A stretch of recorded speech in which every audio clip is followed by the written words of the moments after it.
Si nous avons vu M. Thiers se résigner, je crois que c'est le mot qu'il faut employer, se résigner à une opération de force, enfin une énorme opération militaire contre Paris, il faut savoir aussi qu'il ne pouvait pas faire autrement étant donné les dispositions, non pas même seulement de la majorité de l'Assemblée, de ceux qui s'intitulaient les honnêtes gens.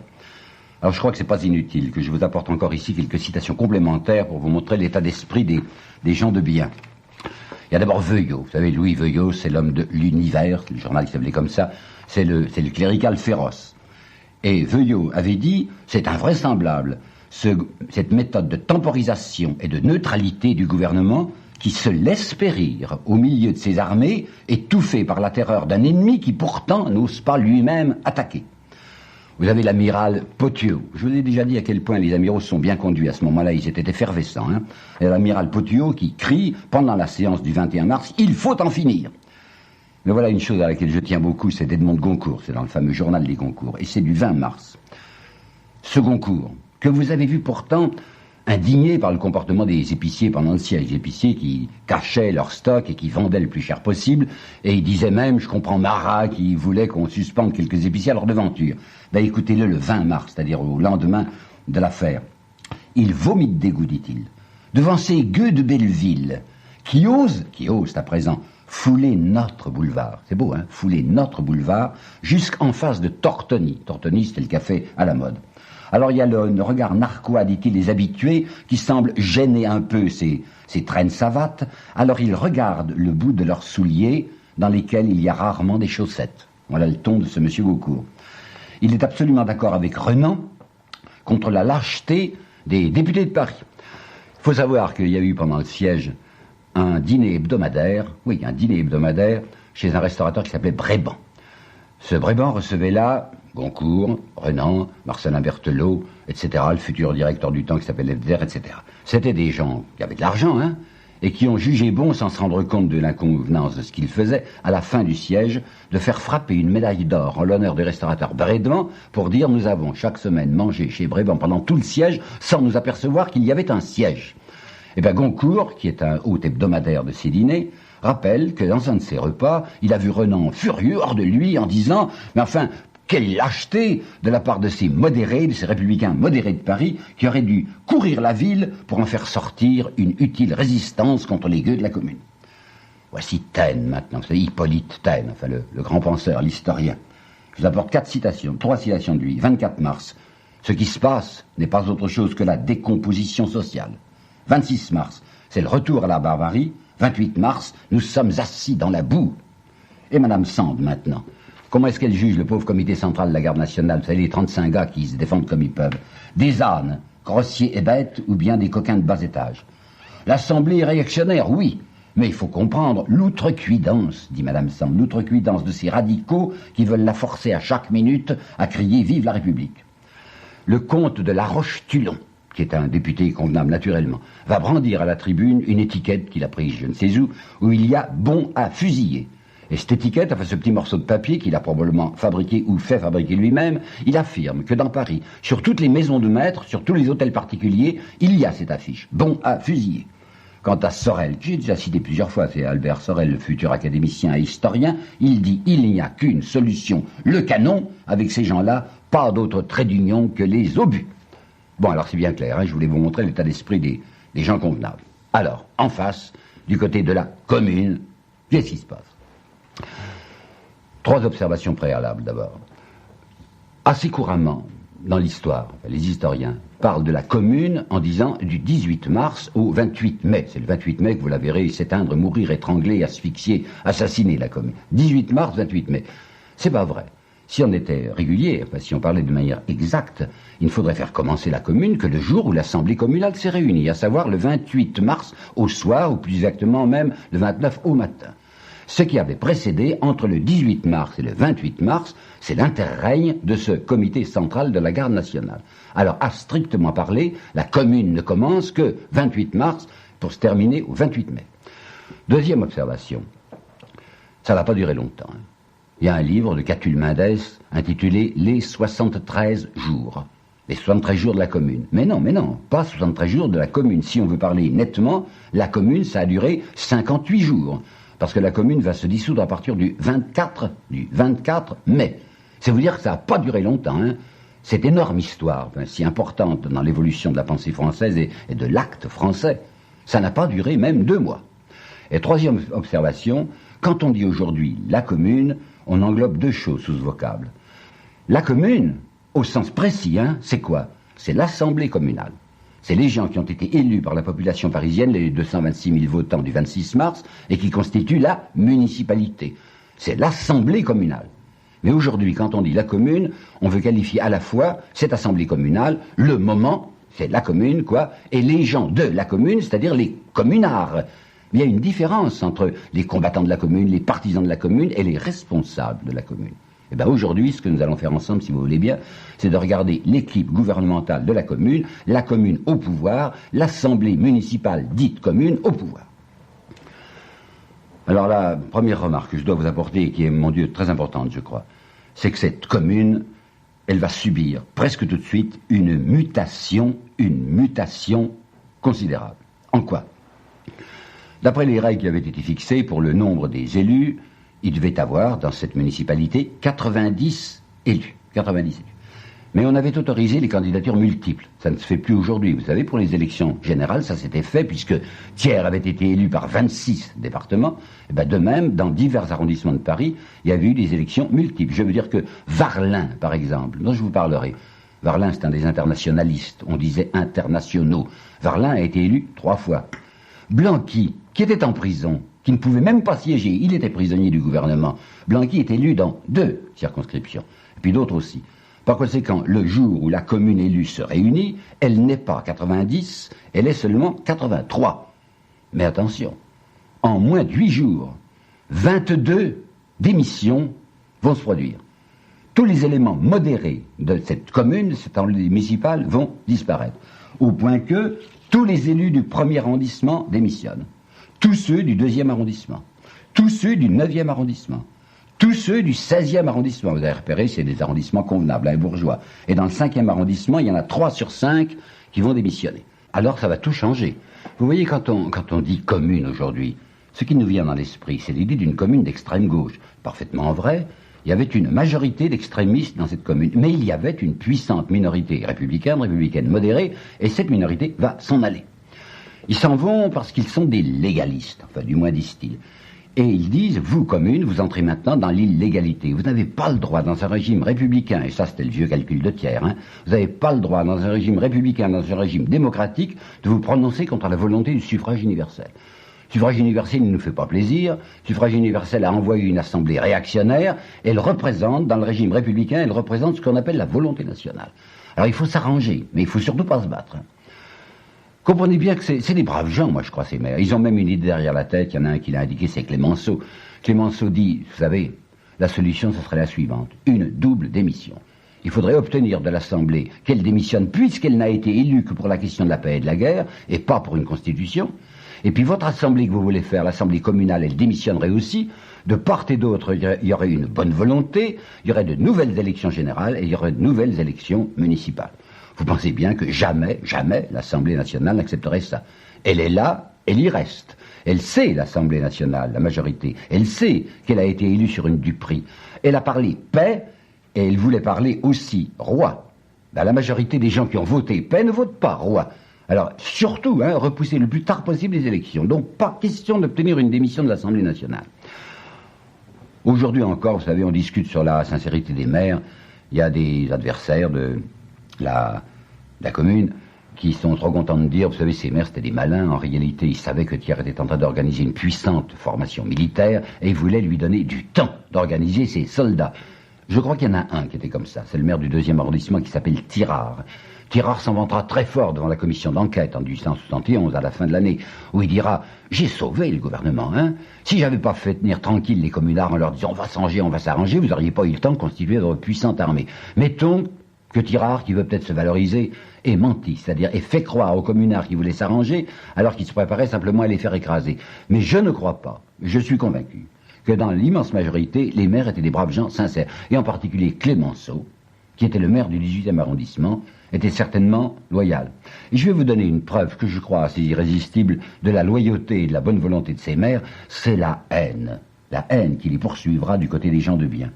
Voyez Louis Veuillot qui va les appeler les entremetteurs. Voyez un député d'extrême droite qui s'appelle Prax Paris et qui va dire le 23 mars, vous vous rappelez peut-être, quand ils se sont amenés les malheureux maires à Versailles et qui ont été si mal accueillis, Prax Paris les appelle les ambassadeurs accrédités de l'émeute. Et puis Goncourt, Edmond de Goncourt, ce qu'il cherche, dit-il, c'est, au nom de la fraternité, à faire tomber les fusils des mains des bataillons de l'ordre. Même coup pour Cesset, l'amiral Cesset, dont je vous ai dit que le rôle était obscur. Il a menti, c'est entendu, mais est-ce qu'il a menti par ordre de Thiers ou est-ce qu'il a menti personnellement? Ou peut-être est-ce qu'il n'aurait pas menti, qu'il a cru une conciliation possible? Lui aussi, il sera haï, il sera détesté dans l'avenir. Monsieur Renan, 2 mois plus tard, le 17 avril, écrivant à Marcelin Berthelot, dira « Ce Cesset, qui n'a pas su donner un seul mot d'ordre, qui a rabattu plutôt qu'excité le zèle de ceux qui voulaient résister, véritable abandon de Paris légal au profit de la Révolution. » Il y a aussi une phrase que je tiens à vous citer parce qu'elle est pathétique, vous savez, je la trouve assez poignante, vous allez voir. Ce 23, lorsque les députés maires sont dans l'hémicycle et qu'ils essayent d'empêcher le pire, Clémenceau va prononcer une parole qui pour lui est une énormité, quelque chose d'impensable. Il va leur dire « Mais messieurs de la majorité, enfin, vous voulez tout de même pas faire le siège de Paris, comme les Prussiens l'avaient fait ?» Eh bien si, justement, ils s'en doutent pas, mais c'était leur idée. J'en ai la preuve par un texte officiel du 8 mars, l'Assemblée était encore à Bordeaux, le général Ducrot, qui avait commandé la pseudo-défense de Paris sous le siège, le général Ducrot avait parfaitement dit, dans le 8e bureau, ce 8 mars, il avait dit « Et s'il le faut, nous ferons un siège de Paris ». Mais Clémenceau et beaucoup d'autres ne pouvaient pas y croire, surtout de la part de Thiers. Pourquoi? Parce que lorsque Thiers était dans l'opposition, ça c'est loin, c'est en janvier 1848, lorsque Thiers était dans l'opposition contre Guizot, parce qu'il avait envie de prendre la place de Guizot, il avait fait, en janvier 48, une interpellation sur la politique extérieure de Louis-Philippe. Cette politique extérieure menée par M. Guizot soutenait le roi de Naples. Or, le roi de Naples avait bombardé la ville de Palerme parce que cette ville s'était soulevée. Et Thiers avait prononcé les mots que voici, et vous n'avez pas tressailli d'horreur, une grande ville bombardée, et par qui? Mais par son propre gouvernement. Et pourquoi? Parce que cette ville, tout simplement, demandait ses droits. Alors on se dit, un homme qui a fait une déclaration pareille, il ne va pas bombarder Paris parce que Paris demande ses franchises municipales. Eh bien si, il va le faire. Il y est résigné et il y est forcé.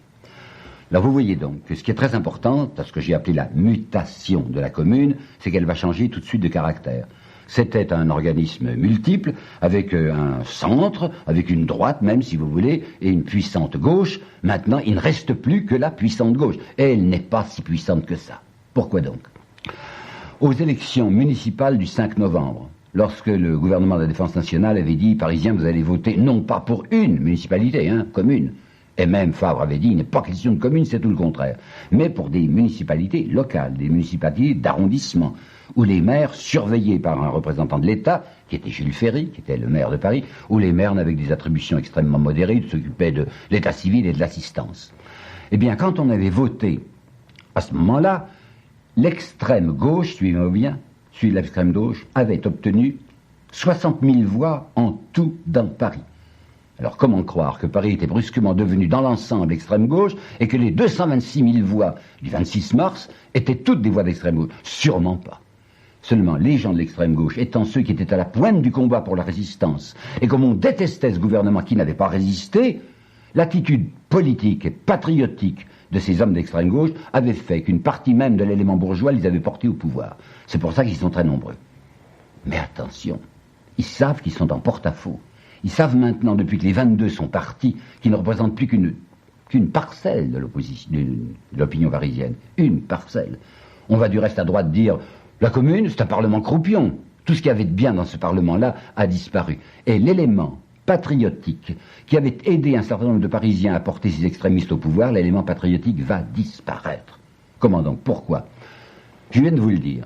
Les gens des comités de vigilance et de défense, les 110 noms que nous avions aperçus à la fin de l'affiche, au bas de la fiche rouge du 6 janvier, c'était parmi eux qu'avaient été pris les principaux membres de gauche de la commune parce qu'ils étaient des résistants types. C'est fini la résistance. La population parisienne maintenant, elle l'a avalé la paix. Elle l'a avalé amèrement, mais c'est une page tournée. Et la commune elle-même, plus exactement le comité central qui a pris le pouvoir de force le 19 mars au matin, le comité central va être obligé, il ne peut pas faire autrement, d'avertir les Allemands que c'est d'accord, qu'on va respecter l'armistice, qu'on ne les attaquera pas, que cette page en effet est terminée, que c'est une affaire intérieure française, mais qu'il n'est plus question de résistance. Là, vous voyez, ce premier élément de départ de la commune, qui était le soutien patriotique de la population, disparaît. Parce qu'on n'en parle plus. Parce que les gens du comité central eux-mêmes ont dit, ben oui, ben c'est entendu, quoi, c'est fini, on a perdu la guerre, et on s'occupe d'autre chose. Alors, ces malheureux gouvernants, ils sentent qu'ils sont en porte-à-faux, qu'ils n'ont plus d'assises puissantes. Et à leur propos, il faut que je mette bien au clair une légende, que je détruise, ça ne me fait pas plaisir, que je détruise une légende qui est aujourd'hui établie, enfin qui court les rues, à savoir que la commune, ce serait un premier essai de dictature du prolétariat et un premier essai de communisme. Premier essai de dictature du prolétariat, vous trouvez ça dans Engels. Vous savez peut-être que Marx a fait le 30 mai 1871 un discours à Londres qu'on va reproduire, qui ne sera connu en France qu'en 1891, avec une préface d'Engels. Ça s'appellera « La guerre civile en France ». Eh bien, Engels, 1891, faisant la préface de ce texte de Marx, dira « C'était le premier essai de dictature ouvrière ». Ce n'est pas vrai. Ce n'est pas vrai, je vous l'avais déjà dit à propos du comité central. Les gens de la commune ne sont pas en majorité des ouvriers. Ils étaient 83, ils vont rester 67 ou à peu près. Il y a une minorité ouvrière. Il y a 27 travailleurs manuels, 27, vous entendez, 27 travailleurs manuels parmi les membres de la commune. Les autres, c'est des intellectuels, et même des professions libérales. Intellectuels, c'est-à-dire des journalistes, il y a un professeur, même un professeur d'enseignement supérieur, qui s'appelle Flourens, il y a un pharmacien, qui s'appelle Miot, il y a un vétérinaire, qui s'appelle Régère, et il n'y a que 27 ouvriers. Alors, nous faire croire que la commune est un essai de dictature du prolétariat, c'est faux. D'autre part, comme on nous dit encore aujourd'hui, à cause de la similitude phonétique, vous savez, commune, communiste. Oh, mais c'est absolument faux. Bellet, mais je crois qu'on prononçait Bellet, qui est le doyen d'âge de la commune. C'est un tout vieux bonhomme, il a 76 ans, il a été député même en 1830, vous vous rendez compte? Eh bien, Bellet va écrire en 1878, dans un livre qui s'appelle La vérité sur la commune, ceci que je vous lis. Je défie que l'on me cite un acte de notre part où le communisme se révèle, soit comme doctrine, soit comme action. Bon, si vous voulez que ce Bellet, que j'ai appelé d'ailleurs inexactement président, il était doyen de la commune. Si vous estimez que ce Bellet plaide sa cause et qu'il est suspect, voici alors maintenant quelqu'un qui, évidemment, n'est pas suspect, c'est Staline. Staline, dans ses questions sur le léninisme, publié en 1948, tome 1, page 10. Deux partis dans la commune, dont aucun ne pouvait être appelé communiste, se partageaient la direction. Deux partis, quels deux partis? Il y avait d'abord le groupe de ceux qu'on appelait, si vous voulez, les jacobins et les blanquistes. Jacobins et les blanquistes, avec Delécluze en particulier, avec Raoul Rio si vous voulez, c'était des gens qui ne pensaient pas avant tout socialement, qui pensaient avant tout politiquement. Ils voulaient la conquête du pouvoir. Les blanquistes étaient même spécialement des destructeurs. Vous savez, on a parlé il n'y a pas tellement longtemps de gens qui voulaient tout casser sans savoir ce qu'ils mettraient à leur place. C'était un peu les blanquistes. Les blanquistes étaient des gens qui disaient il faut mettre par terre la baraque. Puis on verra après, enfin on se fiera à l'évolution du temps, aux choses. Ils n'avaient pas de doctrine. Les jacobins, à la Delécluze, avaient une doctrine assez semblable en effet à celle de Robespierre, avec même quelques prolongements sociaux, mais pas nets. Et puis, en dehors de ce groupe majoritaire des jacobins et des blanquistes, il y avait le groupe minoritaire qui s'appelait effectivement les socialistes. Mais alors quel socialisme? C'est curieux d'observer comme, à ce moment-là encore, 1871, le prestige d'un homme comme Proudhon était extrême sur les ans de l'extrême gauche en France. Je sais bien que je vais vous dire là des choses qui me sont personnelles, mais je suis convaincu que Proudhon est un faucheton. Que Proudhon est quelqu'un qui était extrêmement habile personnellement, qui savait tirer son épingle du jeu, qui disait toujours il faut faire des réformes sociales une par une, par contagion, mais conquérir le pouvoir, c'est absolument inutile, disait-il. Proudhon n'est pas un révolutionnaire. Est-ce que vous savez que Proudhon a de l'estime du côté de l'Action française, enfin que l'extrême droite disait il y a de bonnes idées chez Proudhon. Et j'ai trouvé dans le réquisitoire du commandant Gavot, ce commandant Gavot que j'ai d'ailleurs nommé une fois devant vous, c'est le bonhomme qui va être chargé du réquisitoire au procès des communards au mois d'août 71 à Versailles. Eh bien, Gavot va rendre hommage à Proudhon en l'appelant un homme bien remarquable par plusieurs côtés. Toujours est-il qu'il faisait illusion, ce Proudhon, et que la plupart de ceux qui se disaient socialistes se déclaraient en même temps proudhoniens. Et qu'est-ce qui retirait d'habitude comme idée essentielle du proudhonisme? C'est l'idée de la fédération. Mais la fédération de quoi? Eh bien, la fédération des communes. Il fallait des communes libres qui se grouperaient pour former une fédération départementale, puis une fédération nationale. Cette idée fédéraliste semblait être l'idée principale des proudhoniens d'alors. Et effectivement, la commune va finir par sortir son manifeste, son programme. Elle le sortira tardivement. Vous vous rappelez qu'elle se réunit le 28 mars au soir, ou si vous voulez, le 29 mars au matin, et c'est seulement à l'officiel du 19 avril, qu'il y aura le programme de la commune. Ben, c'est un programme misérable. Il aura été rédigé par un nommé Pierre Denis, qui s'affirmait proudhonien, et ça commence par un plaidoyer. La commune, je cite, forcée de sortir de ses attributions et traitée en ennemi, a dû faire acte de gouvernement, ce qui n'était ni son rôle normal, ni ses intentions. Et il insiste terriblement sur le fédéralisme. C'est ça surtout, je vous le répète, qu'ils ont retenu de Proudhon. Or, c'était une absurdité. Une France composée à 90% de communes rurales, c'était évidemment la destruction de la République, parce que les communes rurales sont sous la patte des notables et du clergé, et que presque tous étaient des super réactionnaires. Par conséquent, une France fédéraliste sous cette forme-là était évidemment une France réactionnaire. Or, il ne le souhaitait pas. Je vais vous apporter une preuve curieuse de ça. C'est dans Louis Veuillot, le fameux forcené clérical.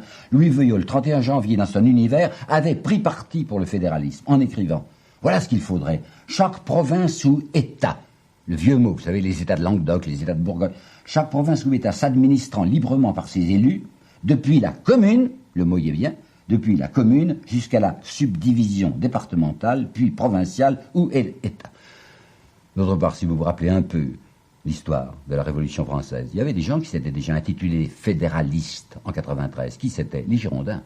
Une fois que les Girondins avaient été élus, avaient été exclus de la Constituante à la suite de la manifestation des 31 mai et 2 juin 1793, qu'est-ce qu'ils avaient fait? Ils étaient partis dans les départements en disant il faut faire du fédéralisme, parce qu'ils se doutaient bien qu'à l'intérieur des départements, ils avaient une puissance assez grande, étant eux-mêmes des notables, et ils avaient parti liés avec les royalistes. Alors c'était un très dangereux précédent que des communards se disant fédéralistes, car sans le vouloir, ils faisaient le jeu contre la République.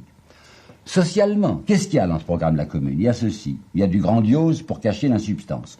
C'est la fin du vieux monde, disait-il, du vieux monde gouvernemental et clérical, la fin du militarisme, la fin de l'exploitation, de l'agiotage et des monopoles et des privilèges auxquels le prolétariat doit son servage et la patrie ses malheurs.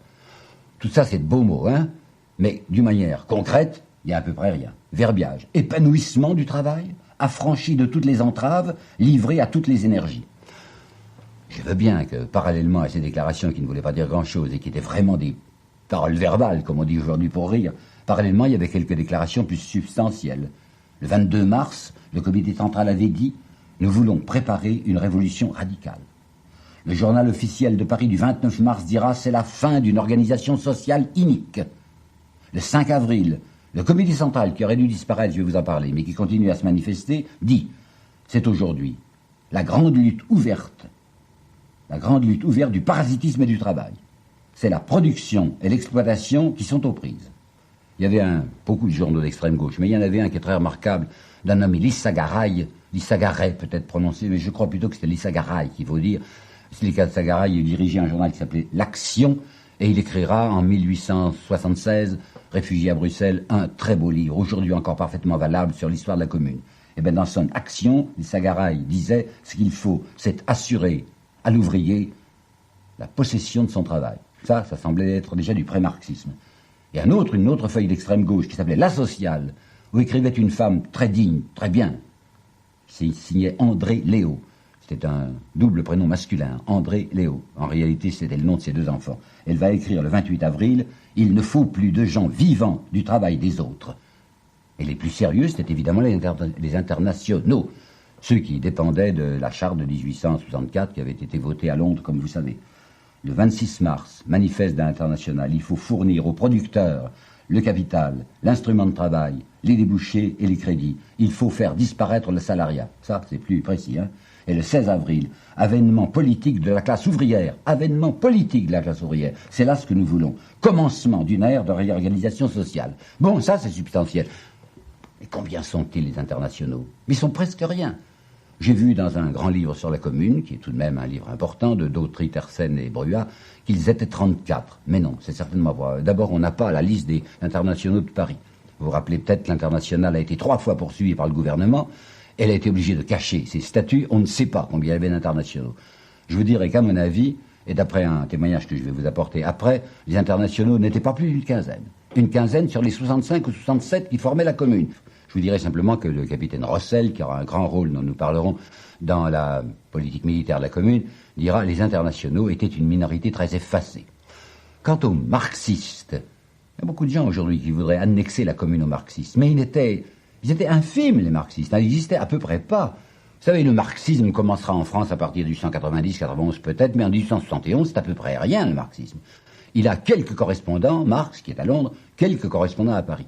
Il en a un, c'est vrai, à l'intérieur de la commune, c'est Frankel. Et Frankel, c'est un garçon sérieux.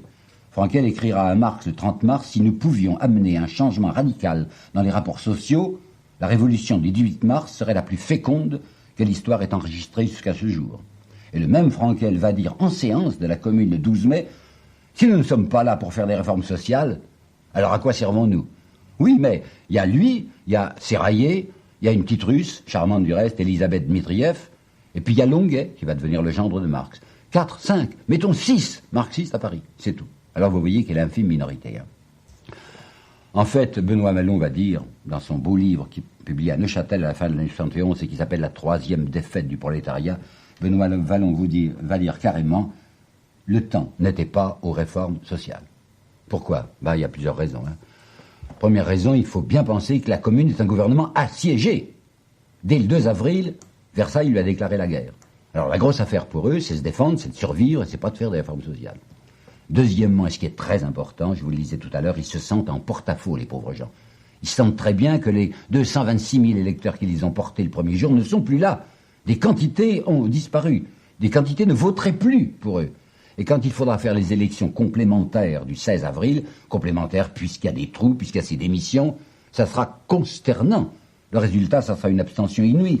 Tenez par exemple, dans le premier arrondissement, il y a 22 000 inscrits. Combien de votants? 2 000. Dans le deuxième arrondissement, 24 000 inscrits. Combien de votants? 3 000. À Belleville, qui est la forteresse rouge, il y a 30 000 électeurs inscrits, il y en a 7 000 qui vont voter. Par conséquent, ils sont en train de perdre leur assise. Alors, ils ont peur de faire peur.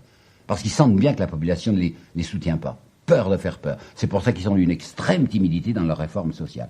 Et enfin, ils avaient espéré dans des communes provinciales, c'est vrai, dans plusieurs grandes villes, à Marseille, à Lyon, à Narbonne, etc. Il y avait eu des tentatives de communes, tout ça dégringole, tout ça avorte, tout ça est écrasé en quelques jours. Alors il n'y a plus de soutien. C'est pourquoi les gens de la commune eux-mêmes vont faire des appels au secours. Ils vont appeler la France au secours. Vallès, le 7 avril, va dire « Les jours passent et le sang déborde, il est temps de fermer les blessures ». Dans le manifeste du 19 avril, à la fin, que la France fasse cesser ce sanglant conflit. Le 16 mai, Grousset va dire, dans un SOS à la province, imposer à Versailles l'arrêt de la guerre. Comprenez bien que la malheureuse commune est dans une situation dramatique, se sent extrêmement faible. En plus, il y a des crises internes entre les jacobins blanquistes et les socialistes d'autre part, si bien que quelqu'un qui n'est pas méchant, certes, qui n'est pas méchant pour la commune, et qui est le capitaine Rossel, dira « Le gouvernement de la commune, vu de près, ça a été un cauchemar ».